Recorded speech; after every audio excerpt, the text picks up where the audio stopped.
యేసుక్రీస్తు నామంలో పరిశుద్ధాత్మ ఆశీర్వాదమును ప్రతిరోజు పొందుకుంటున్న ప్రతి ఒక్కరికి హృదయపూర్వక వందనాలు తెలియజేస్తూ ఉన్నాను. ఈరోజు పరిశుద్ధాత్మ దేవుడు మనకి ఇస్తూ ఉన్న వాగ్దానము యెషయా గ్రంథము 29వ అధ్యాయము 13వ వచనము. ప్రభువు ఈలాగు సెలవిచ్చుచున్నాడు, ఈ ప్రజలు నోటి మాటతో నా యొద్దకు వచ్చుచున్నారు, పెదవులతో నన్ను గనపరచుతురు గాని తమ హృదయమును నాకు దూరముగా చేసుకొని ఉన్నారు. ఈరోజు పరిశుద్ధాత్మ దేవుడు మనకిస్తున్న వాగ్దానం. మనము నిత్యము కూడా ప్రార్థన చేస్తున్నాము, కానీ మనమంట పై పెదవులతో దేవుని గనపరుస్తూ ఒక నోటి మాట ద్వారా దేవునికి దూరం అయిపోతున్నాం. చాలామంది జీవితంలో కూడా నోటి మాట ద్వారా దేవునికి దూరం అయిపోతున్నాం. దేవునిలో ఉంటూ ఇష్టానుసారమైన మాటలు పలుకుతారు.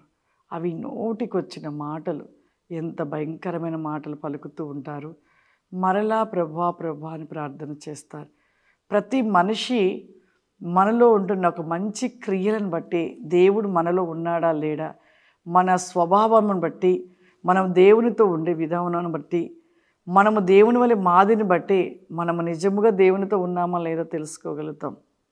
కానీ చాలామంది నోటి నుండి వచ్చే మాటలను బట్టి ఇతరులను గాయపరుస్తూ బాధపరుస్తున్న వారికి మరి దేవుడు చాలా దూరంగా ఉంటాడంట.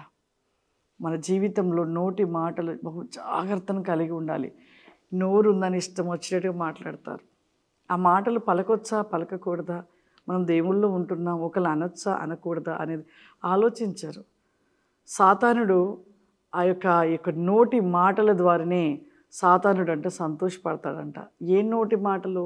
చెడ్డ మాటలు పలుకుట, అబద్ధాలు పలుకుట, అన్యాయపు మాటలు పలుకుట, అన్యాయపు మరి మాటల చేత ఇతరులను గాయపరచుట, ఇవన్నీ కూడా సాతాను యొక్క లక్షణాలు.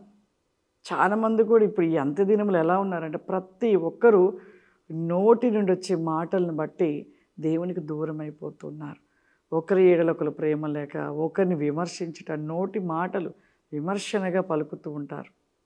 అవి ఎంత బాధాకరంగా దేవుని దుఃఖపరిచే రీతిలో చేస్తుంటారు.